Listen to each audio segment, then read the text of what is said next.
Assalamualaikum warahmatullahi wabarakatuh. Sahabat lintas hikmah yang beriman, sebagaimana yang kita ketahui bahwa Al-Quran adalah salah satu mukjizat terbesar yang diturunkan Allah kepada Nabi Muhammad SAW. Al-Quran menjadi pedoman hidup setiap manusia, yang di dalamnya terkandung banyak sekali kebaikan-kebaikan dan keutamaan-keutamaan. Banyak hadis-hadis Nabi yang memaparkan keutamaan-keutamaan yang dimiliki oleh Al-Quran. Hadis dari Utsman radhiyallahu an, Rasulullah Shallallahu alaihi wasallam bersabda, "Sebaik-baik kamu adalah orang yang belajar Al-Quran dan mengajarkannya." Hadis riwayat Bukhari, Abu Daud, Tirmizi, Nasai, dan Ibnu Majah. Dalam sebagian besar kitab, hadis ini diriwayatkan dengan menggunakan huruf waw yang artinya dan, sebagaimana terjemahan di atas. Dan keutamaan yang disebutkan menurut terjemahan di atas diperuntukkan bagi orang yang belajar Al-Quran dan mengajarkannya kepada orang lain. Namun di dalam beberapa kitab lainnya, ada yang diriwayatkan dengan menggunakan huruf waw yang artinya atau, sehingga apabila diterjemahkan akan memiliki arti yang terbaik adalah yang belajar Al-Quran saja atau yang mengajarkan Al-Quran saja.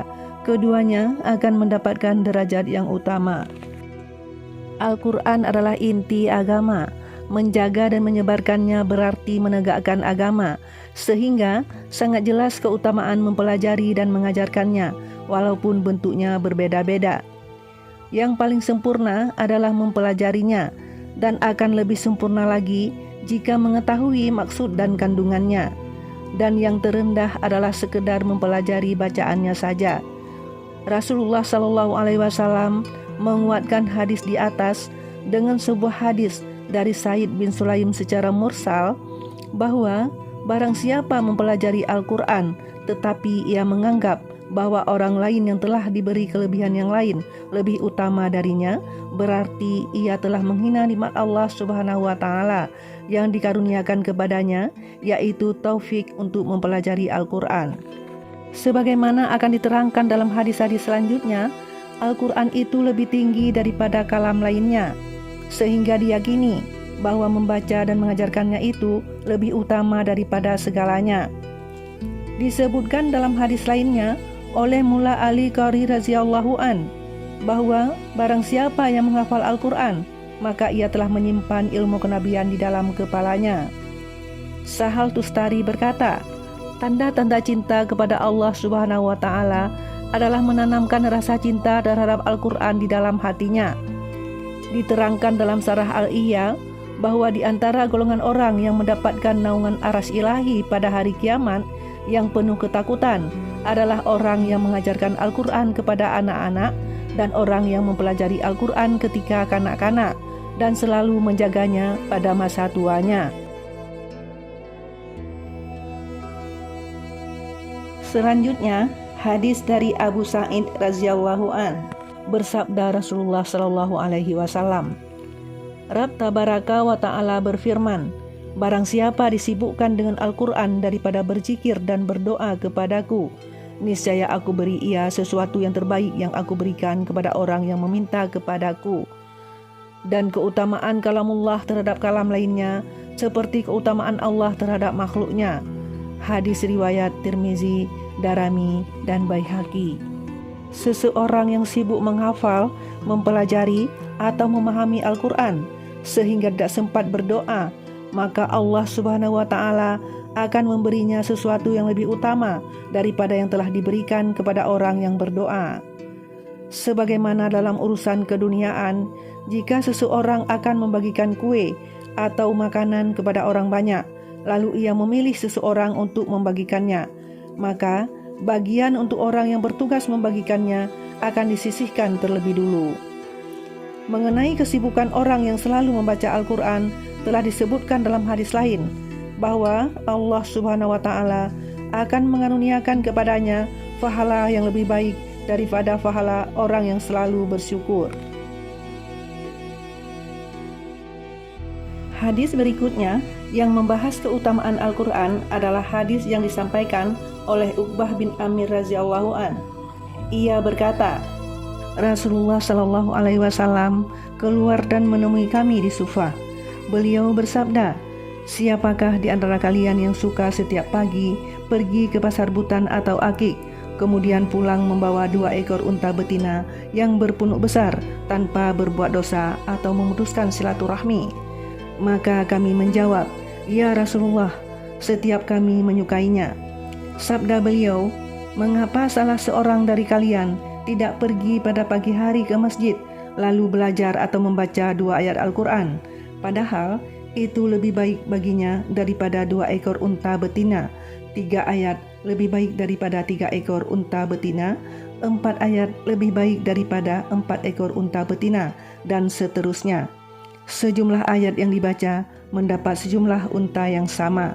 Hadis riwayat Muslim dan Abu Daud. Sufah adalah sebuah lantai khusus di Masjid Nabawi, tempat orang-orang miskin mujahirin tinggal di sana. Jumlah sahabat Al-Sufah selalu berubah dari waktu ke waktu. Allamah As-Suyuti radhiyallahu an telah menulis 101 nama sahabat yang tinggal di Sufah, dan ia menulis tentang mereka di dalam risalah tersendiri. Sedangkan Butan atau Akik adalah nama 2 tempat di Madinah sebagai pasar perdagangan unta. Orang Arab sangat menyukai unta, terutama unta betina yang berpunuk besar. Maksud tanpa berbuat dosa adalah tanpa suatu usaha, bukan sebagaimana harta seseorang yang dapat bertambah banyak melalui pemerasan atau mencuri dari orang lain, atau dari merampas warisan sesama saudara. Oleh sebab itu, Rasulullah Shallallahu Alaihi Wasallam menafikan semua cara itu, yaitu tanpa bersusah payah sama sekali atau berbuat dosa. Semua orang tentu senang memperolehnya, tetapi disebutkan bahwa mempelajari beberapa ayat Al-Quran itu lebih baik dan lebih utama daripada mendapatkan semua itu. Hendaknya kita meyakini bahwa seekor atau 2 ekor unta sama sekali tidak sebanding, bahkan walaupun dibandingkan dengan satu kerajaan seluas 7 benua, semua pasti akan ditinggalkan. Jika bukan hari ini, tentu pada hari esok ketika maut menjemput, pasti semuanya terpaksa harus berpisah. Sebaliknya, pahala membaca 1 ayat Al-Quran akan bermanfaat selama-lamanya. Dalam urusan keduniaan, kita dapat menyaksikan bahwa seseorang yang diberi 1 rupiah tanpa beban tanggung jawab apapun akan lebih senang daripada dipinjami 1.000 rupiah agar disimpan olehnya, tetapi kelak akan diambil lagi karena itu terbebani amanah tanpa mendapatkan manfaat sedikit pun. Inti maksud hadis di atas mengingatkan kita akan perbandingan sesuatu yang fana dengan sesuatu yang abadi. Ketika seseorang diam atau bergerak, hendaknya selalu berpikir apakah dirinya sedang berbuat sesuatu yang sementara dan sia-sia atau sesuatu yang kekal dan bermanfaat. Betapa rugi waktu yang hanya digunakan untuk mencari bencana yang abadi. Kalimat terakhir di dalam hadis di atas menyebutkan bahwa jumlah yang sama tetap lebih utama daripada jumlah untanya. Kalimat itu mengandung 3 maksud, yaitu 1. Hanya sampai jumlah 4. Masalah ini telah dijelaskan dengan terperinci, dan selebihnya disebutkan secara umum bahwa semakin banyak ayat itu dibaca akan lebih utama daripada sejumlah unta yang sama. Adapun unta yang dimaksud adalah semua jenis unta, baik jantan maupun betina. Disebutkan hingga jumlah keempat agar dapat dibayangkan bagaimana jika lebih dari 4. Yang kedua, jumlahnya sama dengan yang disebutkan dalam hadis di atas, tetapi untanya bergantung pada selera masing-masing. Ada yang menyukai unta betina, ada yang menyukai unta jantan. Oleh sebab itu, Nabi Shallallahu Alaihi Wasallam menegaskan bahwa 1 ayat lebih berharga daripada seekor unta betina. Jika seseorang menyukai unta jantan, artinya 1 ayat lebih baik daripada unta jantan. Yang ketiga, Keterangan di atas hanya untuk jumlah tersebut, tidak lebih dari 4. Jika dibandingkan dengan maksud kedua, maka bukan saja lebih baik daripada unta betina dan jantan, tetapi lebih baik daripada keduanya. Jelasnya, membaca satu ayat lebih baik daripada sepasang unta jantan dan unta betina. Demikianlah seterusnya, setiap ayat lebih utama daripada sepasang unta. Ayah saya, Nawarullah Markadahu, lebih menyetujui pendapat ini sebab lebih banyak keutamaannya. Walaupun demikian, tetap tidak dapat disamakan antara membaca satu ayat Al-Quran dengan 1 ekor atau 2 ekor unta. Ini sekedar peringatan dan contoh. Saya telah menjelaskan sebelumnya bahwa satu ayat Al-Quran akan memperoleh pahala abadi yang lebih utama dan lebih baik daripada kerajaan seluas 7 benua yang fana ini. Mula Ali Qari radhiyallahu an menulis tentang seorang syekh yang sedang bersafar. Ketika tiba di Jeddah, ia diminta oleh para pengusaha kaya agar tinggal lebih lama di tempat mereka, agar dengan keberkahan syekh, harta dan perniagaan mereka mendapat keuntungan. Maksudnya, para pelayan syekh juga akan mendapatkan bagian dari keuntungan perniagaannya tersebut. Pada mulanya, syekh menolak tawaran mereka, tetapi setelah didesak terus, akhirnya syekh berkata, "Berapakah keuntungan tertinggi dari perniagaan kalian?" Jawab mereka, "Penghasilan kami berbeda. Setidaknya kami bisa mendapatkan keuntungan 2 kali lipat." Kata syekh, "Kalian telah bersusah payah untuk mendapatkan keuntungan yang sedikit. Aku tidak menghendaki sesuatu yang sedikit ini, sehingga harus kehilangan salatku di Masjidil Haram, yang pahalanya dilipatkan sampai 100.000 kali." Pada hakikatnya, kaum muslimin hendaknya memikirkan betapa mereka telah mengorbankan keuntungan agama demi mendapatkan keuntungan dunia yang sedikit ini. Selanjutnya, hadis dari Aisyah radhiyallahu anha. Rasulullah shallallahu alaihi wasallam bersabda, "Orang yang ahli dalam Al-Quran akan bersama para malaikat pencatat yang mulia lagi benar. Dan orang yang terbata-bata membaca Al-Quran serta bersusah payah mempelajarinya, maka baginya pahala 2 kali. Hadis riwayat Bukhari, Muslim, dan Abu Daud. Yang disebut orang yang ahli dalam Al-Quran adalah orang yang hafal Al-Quran dan senantiasa membacanya, apalagi dengan memahami arti dan maksudnya. Dan yang dimaksud bersama-sama malaikat adalah ia termasuk golongan yang memindahkan Al-Quranul Karim dari Lauhul Mahfuz dan menyampaikannya kepada orang lain melalui bacaannya. Dengan demikian, keduanya memiliki pekerjaan yang sama, juga dapat berarti ia akan bersama para malaikat pada hari mahsyar nanti. Dan orang yang terbata-bata membaca Al-Quran akan memperoleh 2 pahala, 1 pahala karena bacaannya dan 1 lagi karena kesungguhannya mempelajari Al-Quran berkali-kali. Tetapi bukan berarti pahalanya akan melebihi pahala ahli Al-Quran.